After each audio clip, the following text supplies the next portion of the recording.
My guest today is Sam Faycurry, who is the co-founder and CEO of Fay, a vertical AI platform providing services to dietitians covered by insurance. They have raised $75 million to date from General Catalyst, Forerunner, and most recently Goldman Sachs. Welcome, Sam. Thank you for having me. It's the call I've been looking forward to all day. Yeah, thanks for doing this. So we want to get your company, but I want to sort of generally understand the industry first. Yeah. So dietitians and nutritionists is not an area that I know much about. Is there a difference between dietitian and a nutritionist? There is. This is the topic that I love. So both my mom and my sister, they are dietitians. They're registered dietitians. It's a formal certification by the Commission on Dietetic Registration. So that name, registered dietitian, is a protected name. The way that you think about it very simply is every nutritionist is not a registered dietitian, but every registered dietitian is a nutritionist. So there's no kind of regulatory management of the word nutritionist. You can walk out of this call and call yourself a nutritionist. Anyone can call themselves a nutritionist, but only the highest qualification of people who've attained the right education are registered dietitians. Okay, so that's a distinction. So dietitians have to go through a process, some sort of regulatory process, get registered, and they have to have a lot of education, I would imagine, right, to get there? Right. So registered dietitians, you think about them as like they're real healthcare providers, right? You have a nurse practitioner, NPs, the different kinds of healthcare providers come with their credentials. Registered dietitians are RDs, and so they're also part of the body of healthcare providers that is kind of like clinically validated, right? And that's why insurance usually partners with registered dietitians, and they will not partner with just any random nutritionist. And so, you have to go through formal education. You have to go through formal training programs. You have to go through specific curriculum. You have to pass a very rigorous, exam. The same really high quality of standards that we hold normal healthcare providers to, registered dietitians have to follow those guidelines as well. So also continuing education credits, lots of things. Yeah, clinically validated is a key term there. So do medical schools have programs for dietitians? So the university systems that also have medical schools with them. They also have many of them have programs for a dietitian, right? So University of Vermont has the medical school. Separately, they also have a program for dietetics.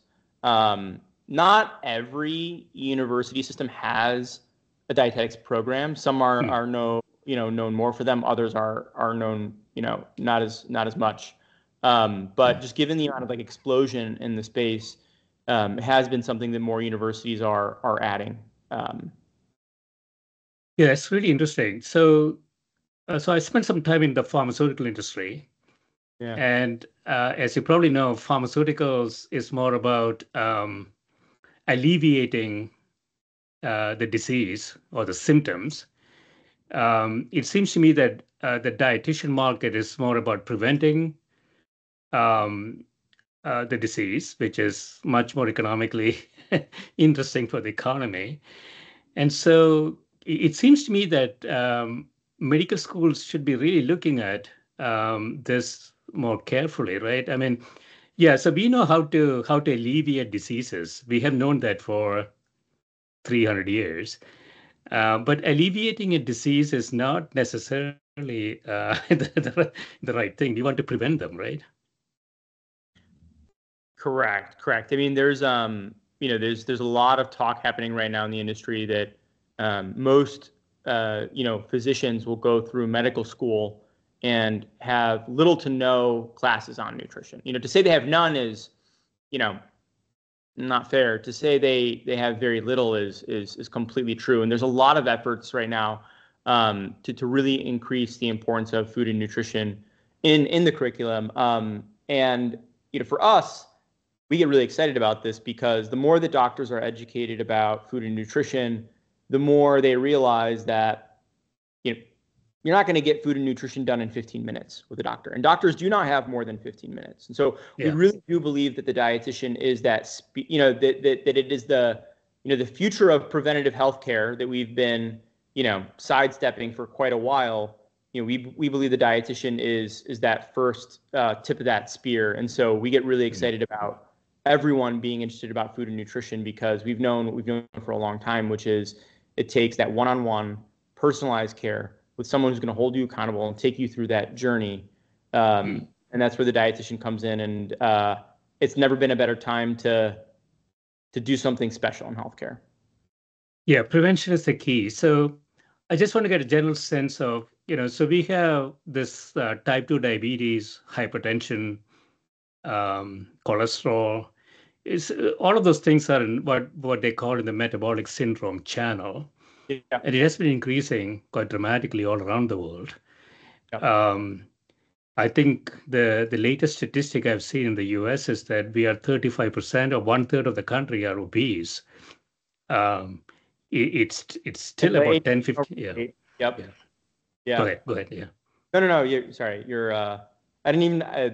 I got too excited, so I didn't need. There's no. Yeah. Yeah. So it's a big number here.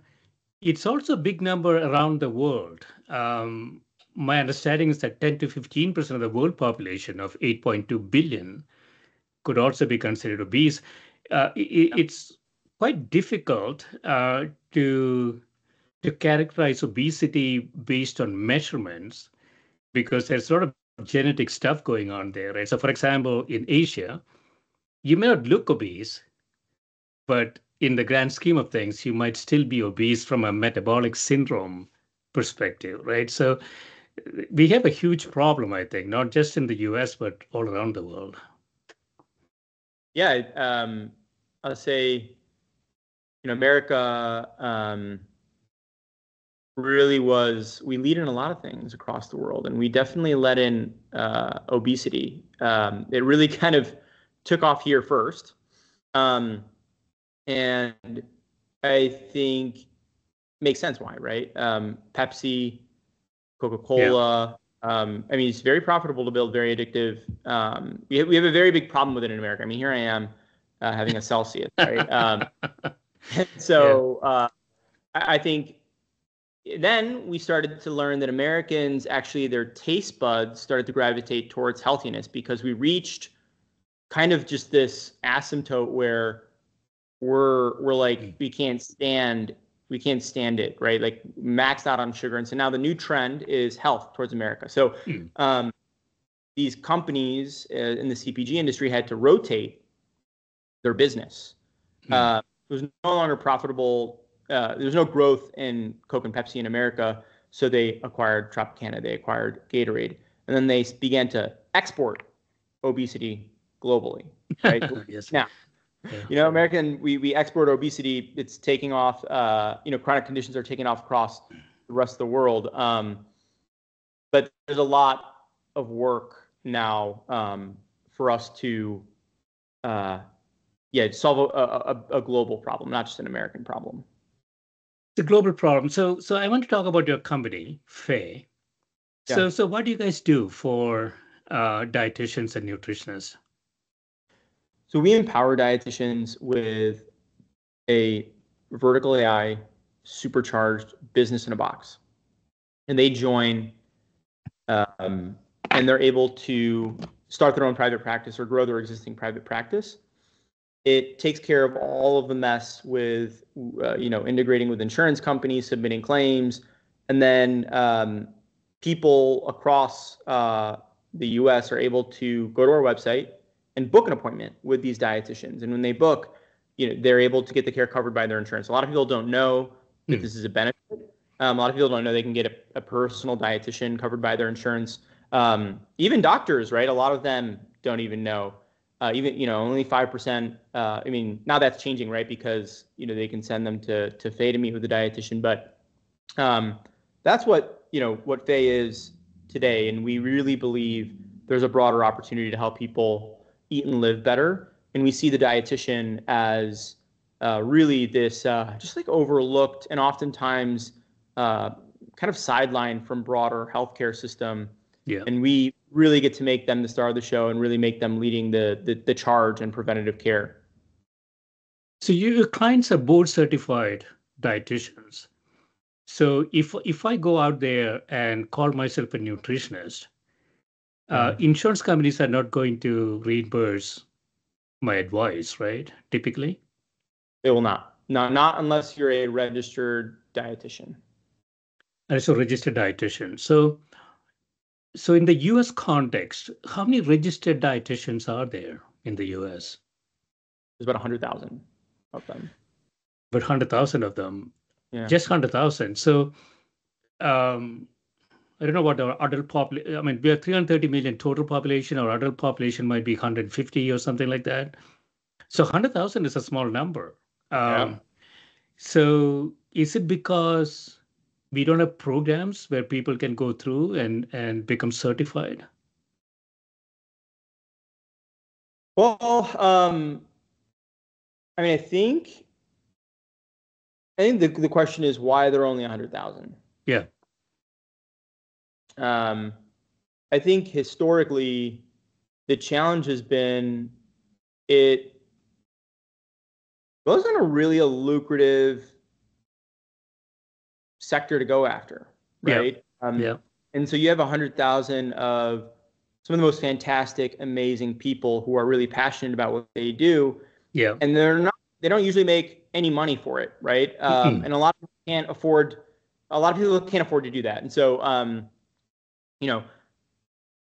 it makes sense, right? Like, why would you go become a registered dietitian when you could pretend to be a nutritionist and confuse people with misinformation? Call yourself a nutritionist, right? Which, by the way, it's everywhere. It's a mess. This is kind of the whole big issue with food and nutrition right now is like people just think that they're an armchair expert. Like even myself, I'm not qualified because I'm not a registered dietitian. Here I am, right, talking about it, but I'm ultimately not the best person to talk about it. But that's kind of this big issue now. It's changing a lot, right? Where there's this massive need for registered dietitians. I think coverage for insurance, with insurance is expanded a lot for a long time. And that happened because, Affordable Care Act, Obamacare kind of set that in motion. And then, what started to happen was people began to see how unbelievably effective it is at driving down cost savings. And so, the commercial payers have been adopting it very aggressively for preventative care. And now most people have, unlimited coverage with their insurance. And, so times are very, very, very different now, but we are still adjusting to the new normal. And we do have a supply constraint. There's not enough dietitians. But I think that's also the beauty of where AI comes in. As a dietitian, what historically that has meant is they're in the hospital. They've got 15 minutes with a client they'll never see again because it's wartime, right? That's like kind of healthcare in America is very wartime care. But with Fay, these dietitians are really able to use the power of AI to extend, the amazing care that they provide in ways never really before possible. Yes, I want to dig deeper into that. So what do you do? But more generally, so you look at the metabolic syndrome, type 2 diabetes, hypertension, cholesterol issues, gout, a variety of other things in there. It is potentially about 50% of our healthcare costs, which is currently at $4.5 trillion. And so once you get there, it's a very expensive thing. And so what a dietitian does could be preventative. I mean, if a dietitian could help you not get there, that is a huge economic impact, for the entire economy, right? It seems like it's not well understood by policymakers. Yeah. The the diet and nutrition as a cost saver in terms of that being understood at the political level. I mean, I actually think that it is. Maybe what they're not doing is they are struggling to implement. Like everyone knows food and nutrition are super important. It's actually very Yeah. bipartisan. Before, I think it's food and nutrition now is it's a very hot topic because it's, part of the list of things that RFK talks about. But Yeah. historically, it's a very bipartisan thing. Everyone's very interested in it. I think the challenges are no one really knows what to do to make a change, and there's a lot more money on the pharma side, in the Hmm. CPG side to keep things the way that they are, and so everyone knows that it's important, but there hasn't been a driving force to sort of like combat the voice of pharma and the voice of big food. Yeah. I like to think we try to be that voice, and I think it's hopefully a little bit of the reason why we've been successful. I always say that if we do this well, um, you know, like my life is in danger, right? Like big pharma is gonna put a hit on me. Big pharma might put a hit on me, right? So, um, so precision nutrition and Yeah, personalized nutrition. So the dietitian nutrition thing almost started with the Human Genome Project in the late 90s and early 2000s. And coming from the pharmaceutical industry, I have to say we have a very checkered history of personalized medicine or precision medicine, as I call it. yeah, That's because people got very excited when the human genome was mapped. They said all the problems in the world, all the problems for human beings are going to be solved in like 3 months. And 24 years later, not many problems have been solved. And so, but nutrition is a different thing in the sense that so we have this dietary sort of constructs that we've been trying to tell people. Carbohydrates are generally bad for you. There is no essential carbohydrates.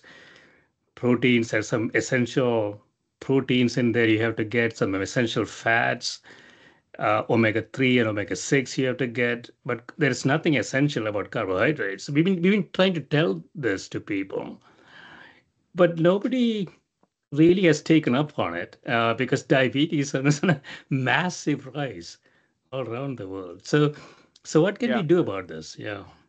I would say one of my rules of thumb is I always like to say that I try to, um, in terms of food and nutrition, I I don't have a perspective because ultimately I'm not a registered dietitian, right? Um, and so, but I will say I'll tell you what I think has been a bit of the issue is because nutrition is not super regulated.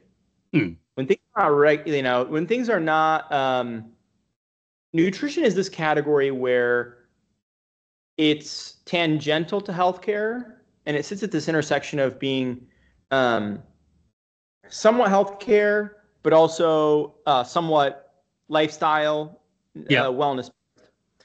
And when you're at this gray area, you attract people who try to sell snake oil, people who are Yeah. trying to make money. Uh, Supplements aren't regulated. It's a great opportunity to make money for scam artists. And so what happens is you go to the nutrition aisle at a CVS and a Walgreens. I mean, have you ever looked at that thing? It's a There's so many things you so could buy. Yeah. crazy fat burners. It's all garbage, right? And I think part of this, I think you're talking about no one's listening. No one's food is important and diet is important. Well, the hard thing is the truth, right? Like the clinical truth has been spoken at room temp, like a indoor voice. And everyone who's trying to make money in the space, you know, there was the move towards, you know, the Atkins diet, you know, and back in the day, there's all been these fads because people can make money off it, and that's just louder, right? Even more recently, you know, the Atkins diet. You have things like, there was a bit of a gluten-free craze. You had then a keto diet, right? Which, by the way, is made for folks with epilepsy and seizures, and so that's where the clinical quality is. And then even you have fake meat now, like Beyond Meat, and you know, that's like if it's not obvious already, like that's the freaking, you know, dumpster fire fad where people, you know, pumped that into the public markets and made a ton of money. And so there's never been a company that can be loud about the truth. And we're really obsessed about the truth in food and nutrition. And we think, like, for the first time ever, you have all these loud voices. And we think of Fay as a microphone, right? A loudspeaker, putting a loud, you know, amplifying the voice in the room with the truth. And I think that's really important. Yes, that's really important. So, so what do you think? Well, let me ask you this differently.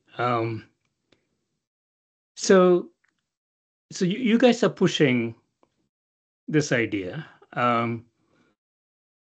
There's only 100,000 dietitians in the country who could actually help you push this idea.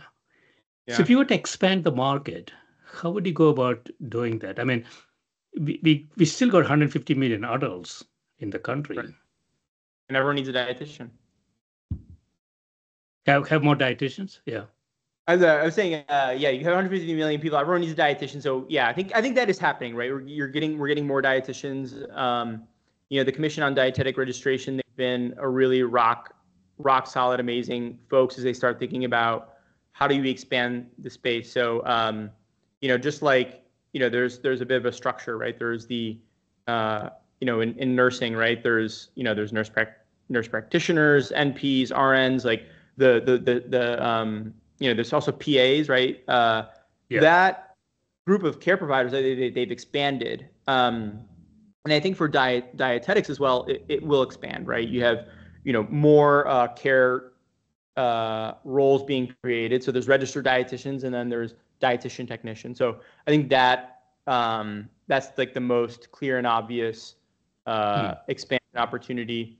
But we've also seen that with the AI that we're delivering on the platform, we don't necessarily have to wait. You know, people are going to say, oh, you know, like, are you making AI dietitians? Like, there are people trying to do that. They've been very desperate for our data, as a matter of fact. But it's a little like detached from reality, right? What we have seen to be way more powerful is how do you amplify the human care touch, right? AI is actually really great at that. And so the dietitians on our platform, you know, you think about how to deliver the best possible care for a client. It's about 6.5 hours worth of work required. It's more like optimization. It sounds to me, right? For the dietitians. I think this seems different than optimization, and I would love you to beat me up on this thought, because it seems very. I've seen optimization. We built a lot of things that optimized work, right? Automations. What we're seeing with AI in our workflows today is, I don't even know what the word is. You can tell me what it is. You have 6.5 hours worth of work. And leading up to an appointment, you get that down to seconds. Seconds of time. I don't know what that is, right? You're still having, of course, to have, you know, you have to have an appointment, right? You can't get rid of the appointment, right? Where not yet. So you go from 6.5 hours down to 5. What kind of that feels a little bit more than optimization to me. That feels like people for the first time ever can be 2 places at once. People can be time travelers. People can operate at warp speed, right? Where you do, instead of 6.5 hours, done in seconds or minutes. Like that stuff is happening. Yeah, so humans are very bad at customization or even optimization for that matter. So if you say personalized nutrition or precision nutrition is where the market is heading, it's a very data-driven process because we know that every individual is different. There's some microbiome in there. All those bacteria make all the decisions for you, ultimately, unfortunately. And so you need some sort of personalization of the routines, right? It's not like you can sit down and write Python code and then 8 billion people take it, right? So it's very personalized, I would imagine. Yeah. Yeah, it's very personalized. There's also just not that much research in the space, right? So there are some things that obviously work, right? And that's kind of what created the clinical category and the effectiveness. But at the same time, everyone is super different. People have different income levels. People have different access to food. And so that's a big reason why we've been successful. There's been a lot of companies who will say, oh, we created this app where you can order healthy food. Horrible idea, because the problem necessarily sometimes isn't the actual decision-making experience. Like for everyone, it's always very different. And so no one's ever gone through the path of let's make it like therapy, right? Where you get a personal dietitian coach to take you through the journey, right? So it's what a lot of celebrities do, and we're making it affordable to everyone. But you're right, it takes a lot of time when you're personalizing things, because you have to really understand the person. You have to design a meal plan for them, right? That takes hours. With AI, it can be done in seconds, and it can be personalized, and it can be given the stamp of approval by, a healthcare provider like a dietitian. It takes a lot to pull off that personalization. So when a dietitian signed on to your platform, what services does he or she get? So when the patient or somebody who's seeking dietary advice walks into the clinic, does your platform provide some guidance to that dietitian? How does it work? So Fay is all about empowering these dietitians to be really the star of the show and have their own private practice. So the inspiration comes from my mom and my sister, who are both dietitians, who both really felt like treated unfairly in the labor force. And so starting a private practice for them was a path of last resort. And when they started their private practice, it was a lot. Cost thousands of dollars for office space. You've got to take a year, 2 years, even 3 years to get a network with some of these insurance plans. And you have denied claims for reasons you do not know. You have clients who don't want to pay the bill. And you've got just this impossible journey, right? When I was helping my mom and my sister, I'm like, no wonder very few dietitians can make it in private practice. I would have given up a long time ago. And so with Fay, it's all about giving them everything they need for their private practice at no cost to them, completely zero, and letting them really operate their practice. So they get a network with the insurance plans. They get meal plan tools powered by AI. They have lab integrations, where they can look at labs powered by, Anthropic. We've got Of course, you have things like chat. It also has marketing built in, has reputation management built in. It has, a phenomenal AI research assistant. It only uses clinically invalidated studies that meet the standards of registered dietitians.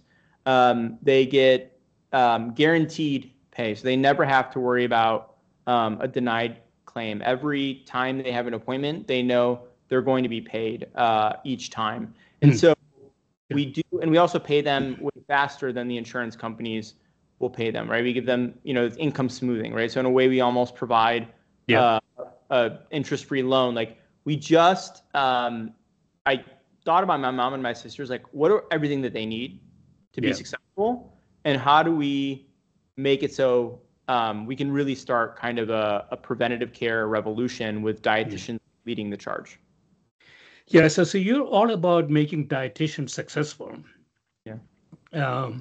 And most, not even doctors, know how to make their businesses successful. Yeah.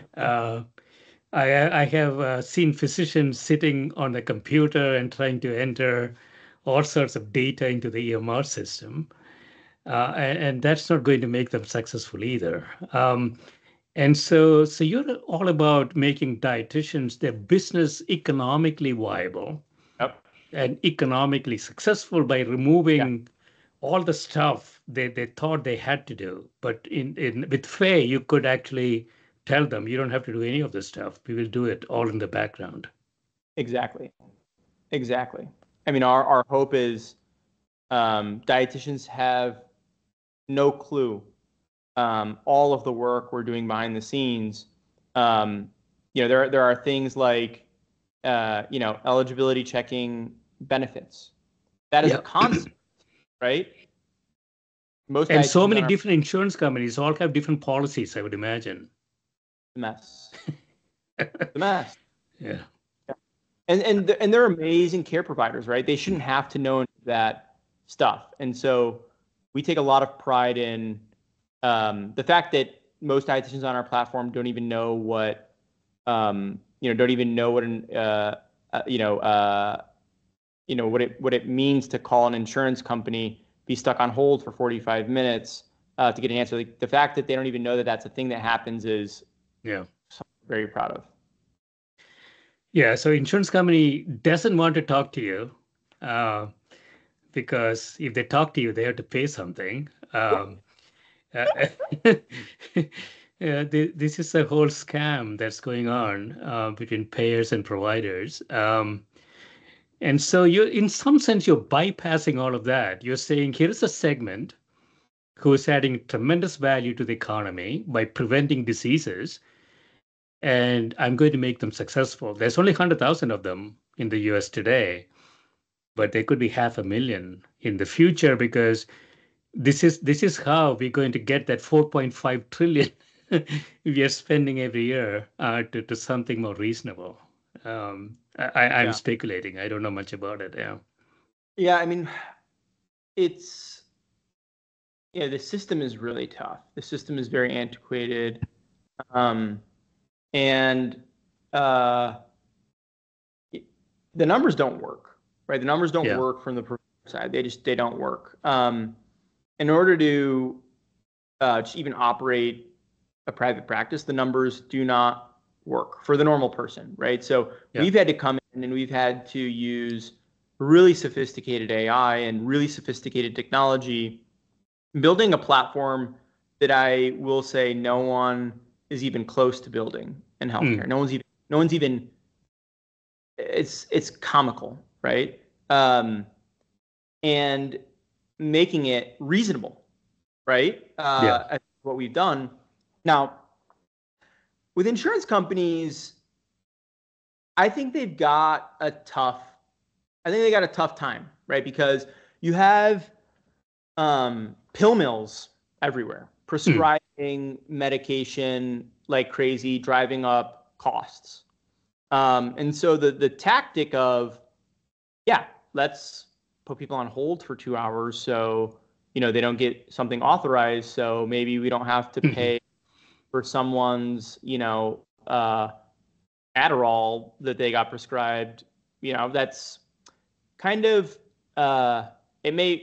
you can see why they would do that. And now for dietitians, they have to live in this system, right? Yeah. It's an amazing cost-saving mechanism. You actually want to get as many people to see a Yes. dietitian as possible. Yeah. But the system that they are onboarded to is designed to prevent, right? Like as many people from seeing their healthcare provider. And so the question for us is how do we make, how do we use technology to reverse it, right? So then when we talk to insurance companies, it's this, look what we've been doing for you, right? Yeah. Entire time. Yeah. I think that's the direction to go. So if it is truly preventative, which I believe it is, truly preventative or truly sort of reversing, as you say, a disease progression, it has significant economic impact on the insurance company. Yeah. I mean, you can talk about this to a finance or an accounting guy. I'm one of them.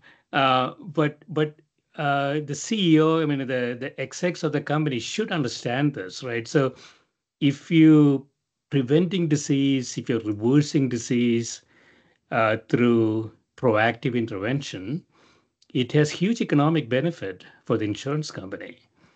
But there's never been a they, partner for them. yeah. There's never been a partner for them until, honestly, we came along. As crazy as that, right? There's nothing that is truly as preventative as we are with. We have no perverse incentive, right? There's no. It's pure nutrition therapy, behavioral based change. But yeah, I think there's just never been something like us has never existed before to partner with. And people hear about us, they say, where have you been this entire time? We've been it looking seems for so people. Obvious. Yeah. Yeah. Yeah. So where do you want to take this company, Sam? I mean, how long have you been in business? 2 years, 3 years? Yeah, we've been we raised our seed round in August 2022. Yeah. So 2.5 years, you have taken it quite a bit already. So what do you want to do with this company? How do you grow it? So let me ask you, you don't have to mention any names or companies, but do you have competition in the space? I think in our mind, yes and no, to some extent. I don't think anyone's building exactly what we're building today. Yeah. I think our greatest competition, in a way, like our greatest competition is the noise that exists in the market. Right? Like people trying to sell snake oil, that to us is the biggest competitor because it sounds really nice. All you have to do is have, onions and for a week and you lose weight. Actually having to, meet with a dietitian every week to drive sustainable changes. That's kind of the competition is, this snake oil in a market. It's noise. It's just misinformation. That's a competition. Yeah. So if I were to run an insurance company today, I'll try to buy you because I can, if I can apply your ideas and technology on a broad subscription base, I will reduce my cost. Right. And what always amazed me is that payers just don't have any concept of how costs are generated and how costs could be managed. I mean, it's an incredible thing to me. But that's how it is. But it's a regulated industry, obviously. So when regulation comes in, you make irrational decisions, and that's what the payers are doing in some sense. Yeah. Yeah. Tell me more about that. Like, what do you think are some of the irrational decisions around that are a result of, that are a result of the system that is set up. So I don't know much about this. I'm just thinking if I'm running a insurance company, Yeah. my goal will have to be to optimize payout costs for my subscription base. And the way I can do that is to reduce incidents, disease incidents on Yep. those patients, right? So, and it's actually quite simple in some sense because of the 4.5 trillion, half of it is metabolic diseases, type 2 diabetes, hypertension, and so on and so forth. And so my goal would be to reduce those incidences. That's how I'm going to reduce my costs. It's not like some bureaucrat in Oklahoma City denying a payment to an insurance bill. I mean, that doesn't get you anywhere, I think. You're saying what doesn't get you places is the No, insurance company should be investing in. you have to have some systemic effect on your subscriber base. You have to make them healthy.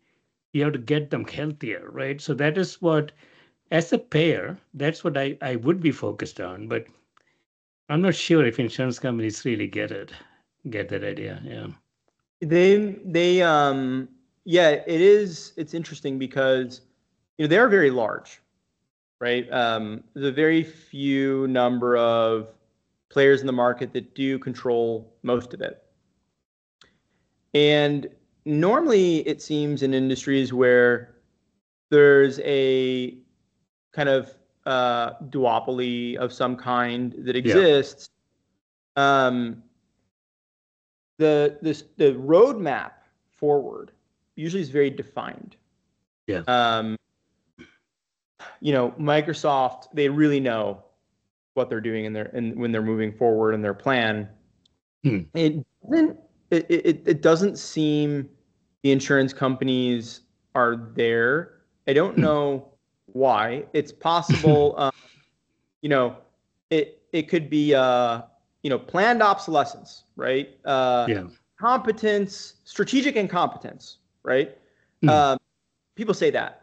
It could just be that they are really struggling to know where to go, what to do, what the market is going to do. I think they're still trying to figure out what was, maybe the Affordable Care Act. So there's two sort of minds. Like, as someone who's stuck on the phone with the insurance company, it's very quick to say, this is strategic incompetence, right? I think there's a lot of that, not just in the insurance company, but broader in the U.S., like strategic incompetence for sure. It's because it's so crazy. It like that must be the conclusion. Then alternatively, they have such an they know what to do, but actually doing it is hard. Execution is not. I'm starting to learn as we build a company. Saying you're going to do something and then actually doing it are very different, and they're very special qualities that a lot of people struggle to have, even especially as you get larger.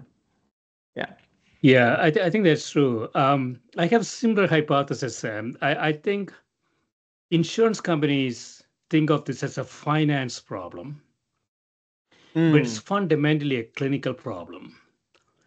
So you have to get your subscriber base healthy. It is sort of a revenue side problem as opposed to a cost problem. And if you hire too many accountants and finance guys into your company, they will never get it, unfortunately. I think that's where we are. Yeah. And I think that's how, whether we like it or not, that's how Americans feel. And Americans are really angry at their insurance companies. I think, the CEO of United Healthcare got shot and people were cheering from the streets. Yes. It's like, are we really here? I mean, yeah, we are. So how do we solve it is important. I think in this mode, they may just be in sort of panic. In the sense that costs are increasing in healthcare. Yeah. But so when you go into panic mode, you just we got to cut costs everywhere. There's sort of just like a straight panic. I think that's what it is. Yeah. Cut Absolutely. costs, Yeah. cut costs. Like maybe not thinking about it. People die as a result of those costs cut, right? That just because like one has to really one has to really sort of let that sit and what that means to society. But what I would say, when you're in panic mode and just cost cutting mode, it could cause the situation to just get worse and worse. And so there's potentially just this death spiral. It's a right? spiral down. It's a spiral down. Yeah, for sure. Yeah. Right. So for the future, Sam, are you thinking about sort of collaborating with medical schools and things like that to potentially increase the enrollment of dietitians and things like that? Is it possible? I think universities are already expanding their dietetics programs in a way where we don't see the problem of there's only 100,000 dietitians, and then there's 300 million Americans who need the help of a dietitian. We're not worried about it because in the short term, we've been able to solve a lot of the problem using AI. And then in the long term, more and more people are gravitating towards the space because honestly, now that we exist, it's just completely, I think, revitalizing the future of it. So I think all that stuff will kind of work itself out. The market will correct. Yeah. Excellent. Yeah. Thanks so much for spending time with me. Of course. Thank you. Thank you.